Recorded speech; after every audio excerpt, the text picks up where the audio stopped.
It's a common idea that one of the major problems with our society today is fake news. But I don't agree. Fake news is not the problem. The two major assumptions people seem to have about fake news are, one, that people believe in fake news because they're not fact-checking or using critical thinking, and number two, that people who believe in fake news will go on to do dangerous things.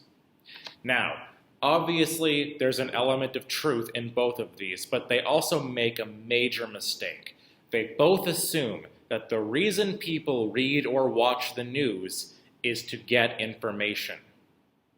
But that's not actually true. Marshall McLuhan, the father of media theory, once said, "People don't read newspapers. They get into them every morning like a warm bath." People are looking for a kind of experience from the news.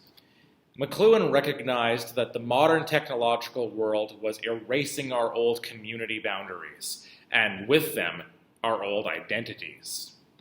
Now we feel lost in the cosmos and need some kind of new identity to anchor us and give a meaning to our lives.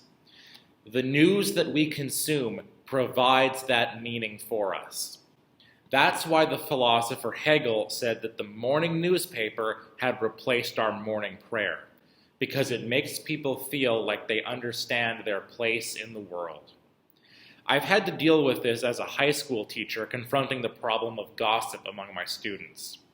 Do you think teenagers believe rumors about their peers because they're not able to tell that those rumors are probably false?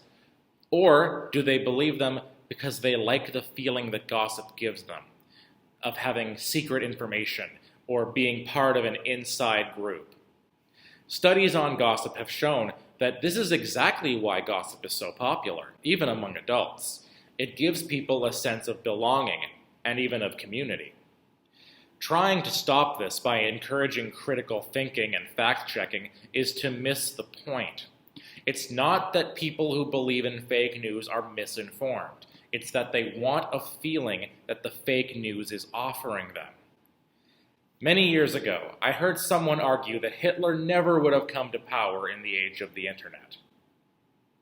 Sounds pretty silly now, right? But the argument was that if people had the internet back then, they would have been able to fact-check Hitler and not fall for his rhetoric. I remember asking my father what he thought about this, and he could barely conceal his disgust with how stupid that was. He asked me, "Brett, do you really believe that people back then couldn't tell that Hitler was a lunatic?"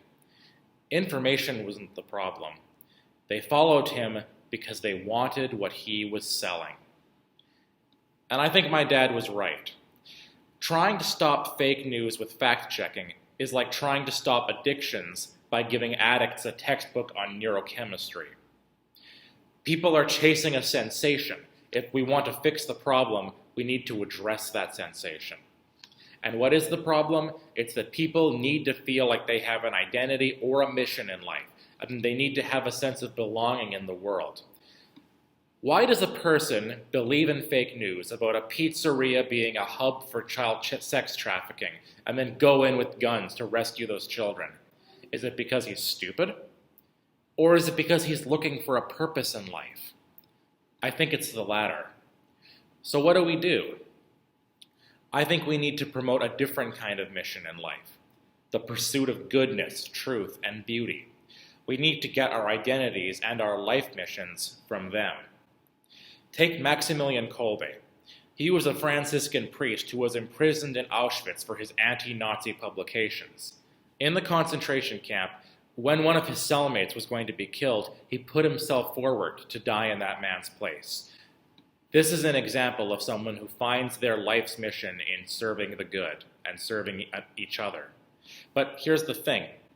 Kolbe also believed that the Protocols of the Elders of Zion, which is a forgery which claims to prove that the Jews are in a conspiracy to take over the world, was a real document.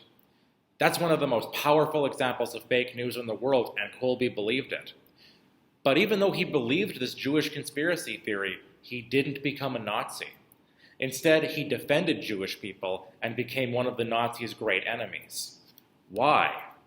Because even if he was tricked by fake news, and we all are sometimes, his meaning in life came from somewhere else, his commitment to doing good and to serving others.